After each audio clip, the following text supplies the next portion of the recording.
জাহান্নামীদের মধ্যে যত শাস্তি হবে, সমস্ত শাস্তি প্রাপ্তদের মধ্যে সব থেকে কম শাস্তি হবে আবু তালেবের।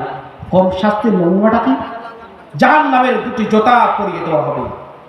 এই দুটি জোতার তাপমাত্রা এত বেশি হবে, এত বেশি হবে, এই দুটি জোতার তাপমাত্রা সহ্য না করতে পেরে তার মাথার মগজটা ফুটন্ত পানির ন্যায় টকবক টকবক টকবক করতে থাকবে।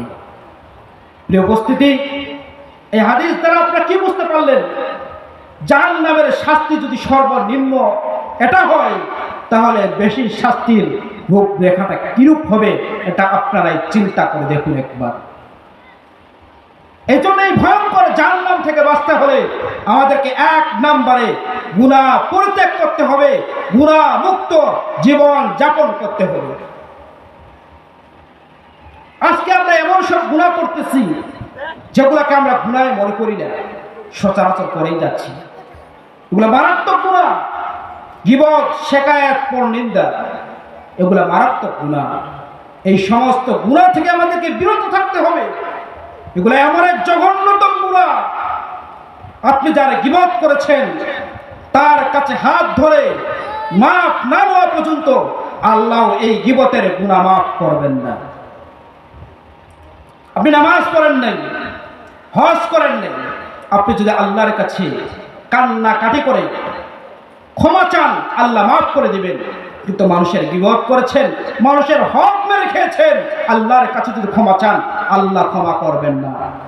এই জন্য আমাদেরকে অবশ্যই এই সমস্ত গুনাহ যেগুলো প্রতিনিয়ত হয়ে থাকে এগুলা থেকে বিরত থাকতে হবে। গীবত, শিকায়াত, পরনিন্দা, চগলখড়ি, এগুলা থেকে বিরত থাকবেন তো ইনশাআল্লাহ। আল্লাহ রাব্বুল আলামিন আমাদের সকলকে গুনার কাজগুলো থেকে বিরত থাকার তৌফিক দান করুন। আমি যে কথা বলতেছিলাম, কাল কিয়ামতের ময়দানে যার যত বেশি পাপ হবে, গুনাহ নিয়ে আলোচনা করতেছে, যার যত বেশি পাপ হবে সে তত বেশি ঘামের মধ্যে হাবুডুবু খাবে। ইয়া রাকুনা, আরে হাদিসে আল্লাহ রাসূল সাল্লাল্লাহু আলাইহি ওয়াসাল্লাম বলেন, তুহশারুনা হুফাতান উরাতান গুরলান। কাল কিয়ামতের ময়দানে প্রতিটি মানুষকে উঠানো হবে হুফাতান, খালি পায় না, উরাতান, খালি গায়ে, গুরলান, খতনাবিহীন অবস্থায়।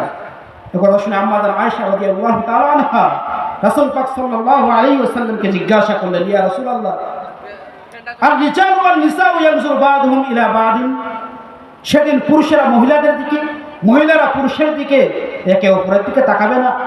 উত্তরে আল্লাহ রাসূল বলেন, হ্যাঁ আয়েশা শুনো, সেদিনের দিনটা এমন ভয়ঙ্কর হবে কেউ কারো দিকে তাকানোর সুযোগও পাবে না, প্রত্যেকে ইয়া নফসি করবে। আজকে আমরা প্রচন্ড তাপমাত্রার নিচে বসে আছি, আমাদের শরীর থেকে ঘাম ঝরতেছে।